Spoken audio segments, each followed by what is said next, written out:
people talk about chemistry so much and chemistry being so important. I remember when we first started to go out, I felt so comfortable with Michelle. I don't have those butterflies in my stomach, things that attract you to the other person and all that. But that's not going to carry the day. What carries the day in a relationship is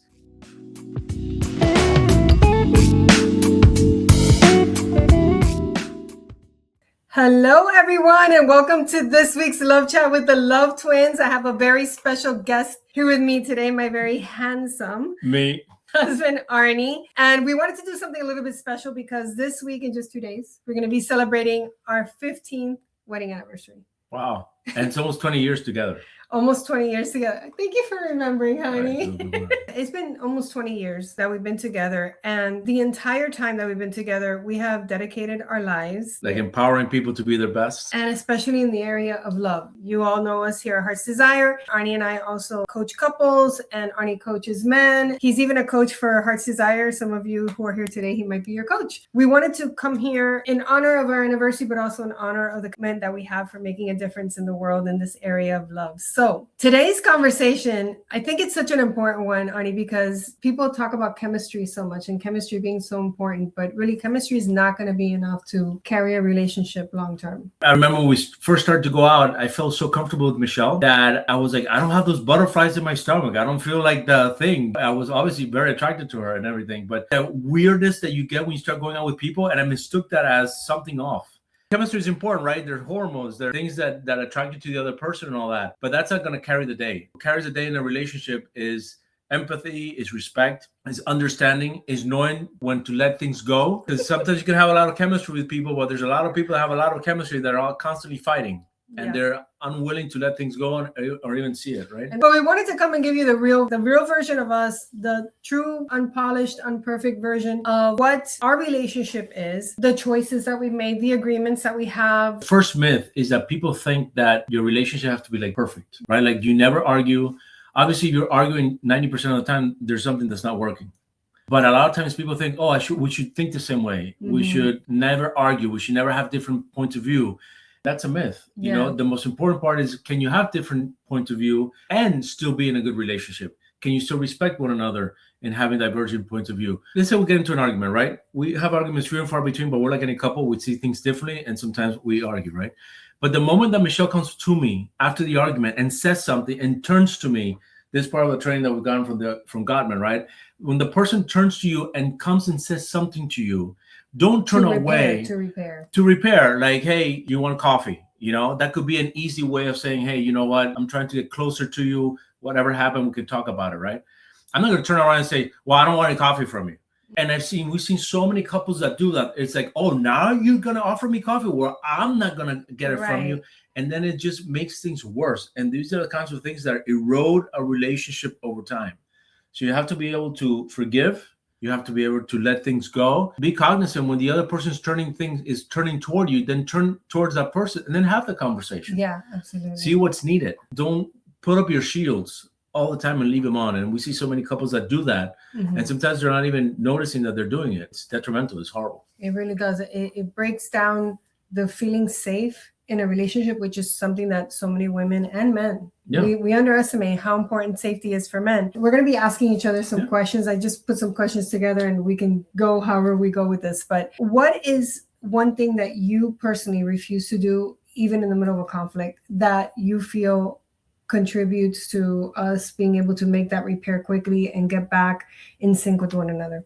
Well, the first thing that comes to mind is when we first started to go out, we had an agreement that we were not going to call each other names and be respectful in the middle of the conversation. I have never uttered the word B to Michelle, or if she's going to call me an a-hole, like nothing like that. And you see a lot of couples that is very common. Like that's just the way it is, right? Yeah. I think that no matter how upset you are, that kind of disrespect has no place in the relationship. But we created that standard from the beginning. We said, from the first day, we said, no matter what happens, we're going to respect each other. Sometimes you might step over that line, right? Like we don't like to yell at each other, but I've been known to like raise my voice and get loud unnecessarily. I get reminded what I do.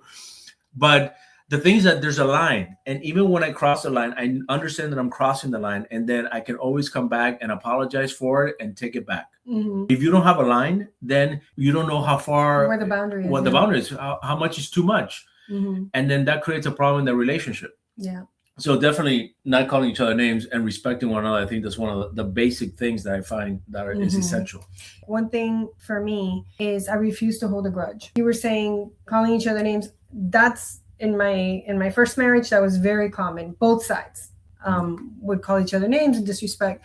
I knew for sure I didn't want to experience that. And I'm so grateful that you're not like that. The other thing is like what you were talking about before, but holding a grudge and holding out, stonewalling or the standoff for days and days and days. What happens is that every day you are angry at each other, you're probably ruminating, replaying, adding to the story in your head of what actually happened. Every moment you're doing that is a moment that you're creating separation.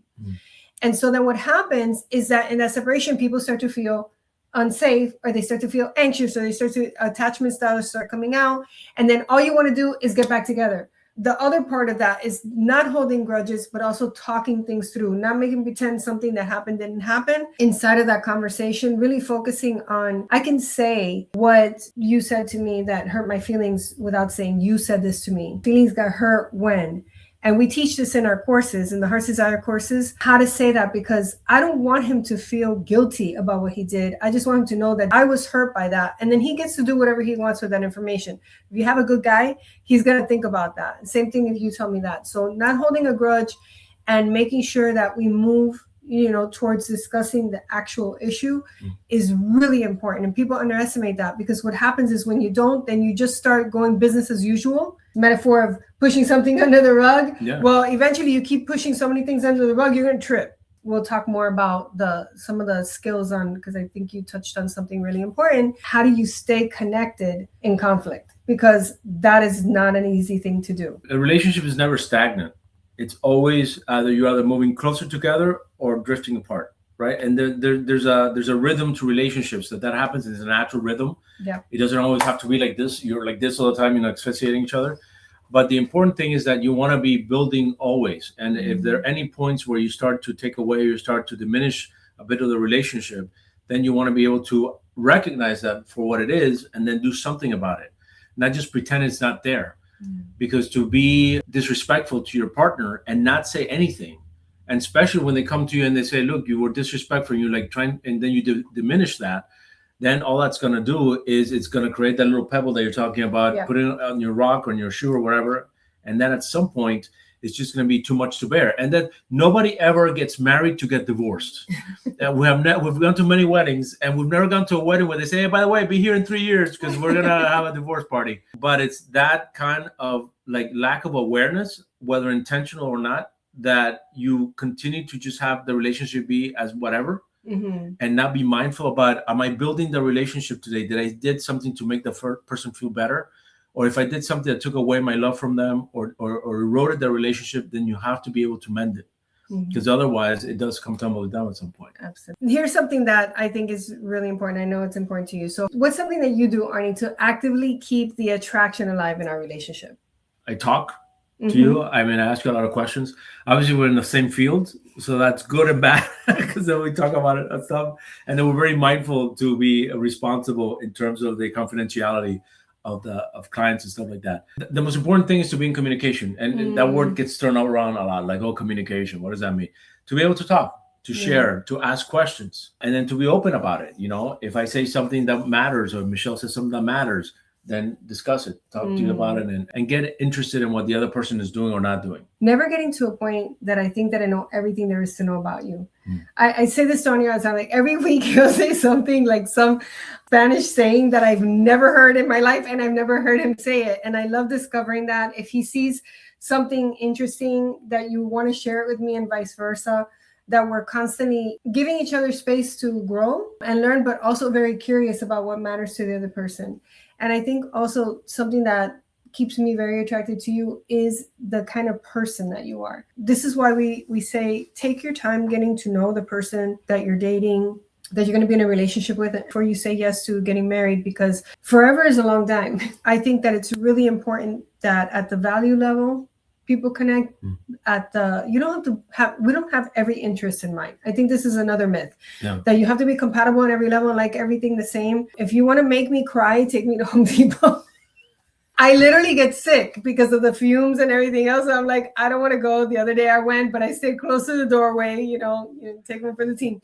Michelle and I have we had a list when we started to go out, because if I like soft ice cream, Michelle likes hard ice cream.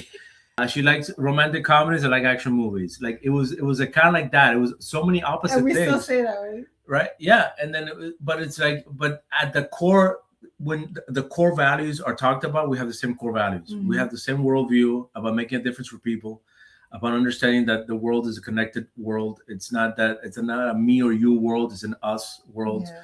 We have the values of integrity, family, responsibility, all those things. So at the core, everything matches. And I think that's the most important part. Not everything else is going to be perfect. Not everything is going to be happy. And I'm happy in the backyard cutting trees and doing stuff like that. Michelle does not like that.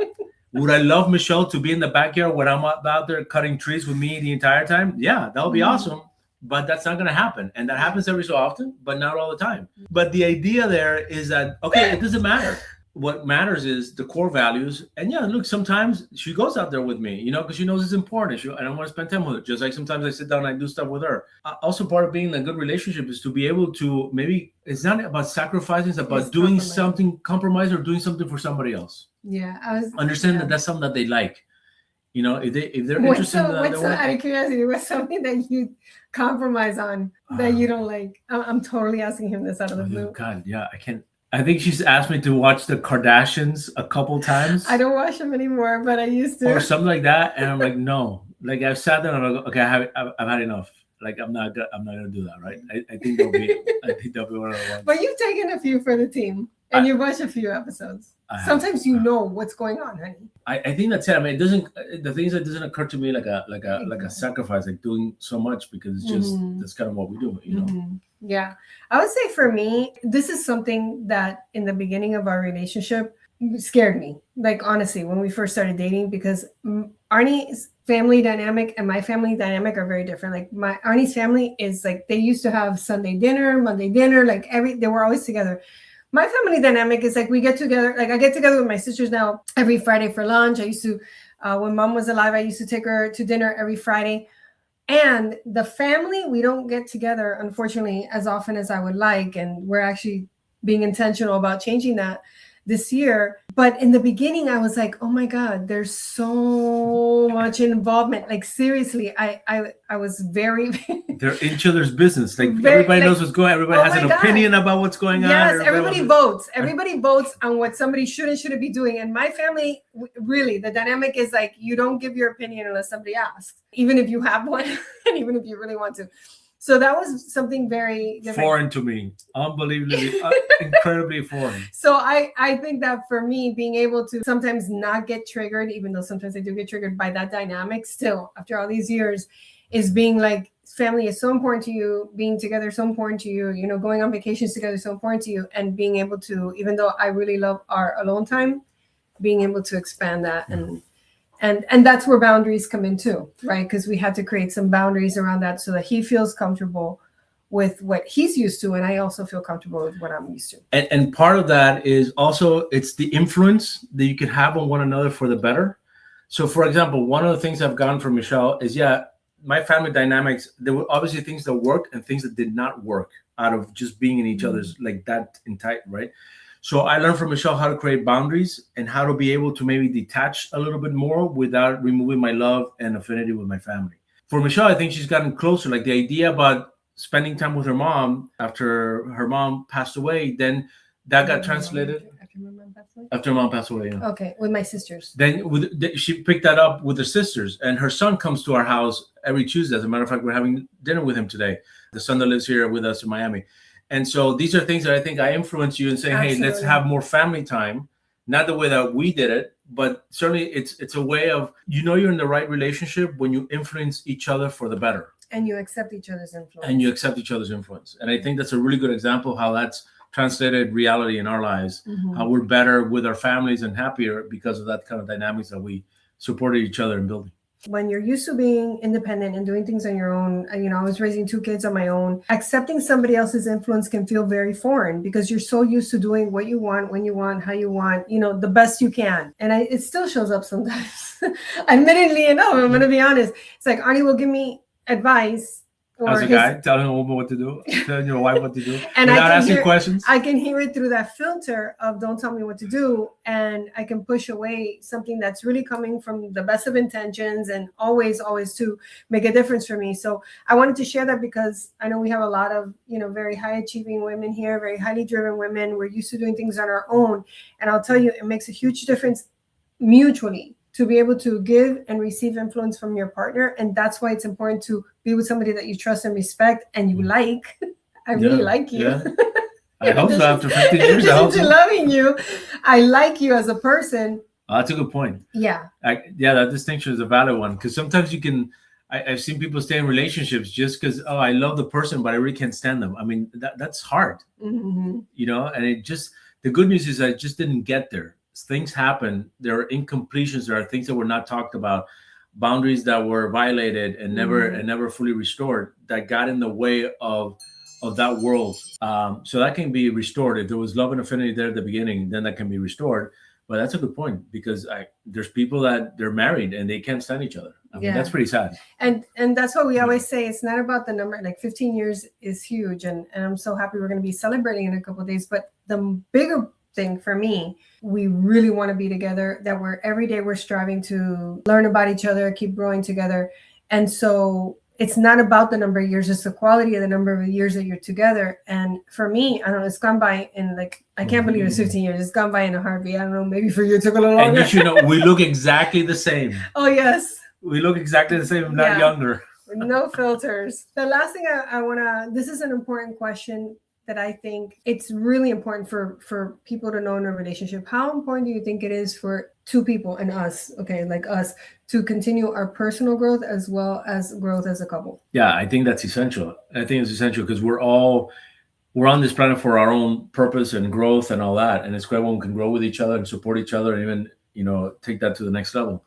But I think it is important that you follow your own interests and I follow my own interests, and that the other side of that is that you don't feel that you're being prevented from doing what you love to do by the other person. Because then that's almost like twice as the burden, right? It's not only like important that we support each other. Like the last couple of weeks have been stressful for me and something I've taken on. I'm part of an HOA board, and imagine that we've had some issues. And Michelle has been extraordinary in supporting me the entire time. I am sure that I drove her crazy with some of the stuff that I was dealing with. And she told me, and she said, I cannot speak any more about this for today, right? I have 5 more minutes left about this, yeah. But I knew that she had my back the entire time, and she showed up where she needed, and she was I can't curse, right? She was a lioness. She was amazing. But that's important that you have each other's back, all right? Where it counts. And then the other thing, to the point that we're trying to make, that we're making before, is that it's really important that you don't have the other person stifle who you are, and you're able to create what you want to create, and that there's understanding on both sides. Look, if you have the exact same interests and everything is perfect, that's awesome. But it doesn't have to necessarily be that in order for it to work out. As a matter of fact, it might be that you get to expand one another. Somebody likes to go to the ballet and the other person doesn't like to go. Maybe they show up to the ballet and they kind of like something. They get turned something out, or art or things like that, right? But if it's not there, then it works when you respect the other person, the opportunity for them to do that, and then even encourage it, and don't stifle it or hold it back because you're not interested. The best couples are the ones that empower each other and support each other and meeting their particular dreams and not just your mutual dreams. Yeah. And then there is, space for both. There's space for both of that. And I really do appreciate that in our relationship, that we have our individual interests, but then we also have our collective interests. Like we meditate most mornings, we meditate together, we go for walks often together. If there's something that we find interesting, a book, a podcast, we listen to it together. And then there's things that, honestly, if I tell him, oh, do you want to watch this? And he says no, sometimes I might get a little hurt. But I'm like, he doesn't have to like everything I like, and vice versa. So that's part of the deal. I think that's really important, because that is another thing that people have it. Like you have to do everything together. And I would say that if you feel like you have to do everything together, there might be some kind of emotional attachment, fear that's going on there, because to me, there's nothing more empowering that I can be doing my own thing and I'm not getting, because this is my past marriage, like 15 phone calls when I'm trying to just do something because the other person is so entangled or insecure. One thing that makes our relationship really solid is this, that we're secure in ourselves and as a couple. That is something that you get to develop and grow over time. Yeah. And when there's moments of vulnerability where we don't feel as strong as we are, then we take each other and we support each other in those moments. Because everybody, that happens. Everybody has ups and downs and things like that. But the moment that you don't feel like you're strong enough to deal with something, the other person kind of catches you and says, yes, you are. And Absolutely. That's one of the things I love about us. Yeah. Awesome. I hope that you have all found this, impactful for you, us sharing what's worked for us. And one of the things that I just finished saying that really resonated in my heart was that thing about being able to be your own person and be secure in yourself. Because I don't know about those of you who are watching, but that was something I really struggled with. Just like being comfortable, being in my own skin, being who I am, having a voice to say, doesn't mean that I don't get nervous. Like in that meeting yesterday, I was very nervous when I said what I said, but I believe in myself enough to do it. And there was something that I felt very strongly about. But before, I would either lash out, very emotionally unstable, or like not unstable, emotionally reactive, or say nothing, because I couldn't trust that I could say what I needed to say in a moment of tension. Without blasting. And to that point, I just want to share with you that one of the things that helped me to create that was, even before, I wouldn't have attracted Arnie if I hadn't done that work on myself. That's for sure.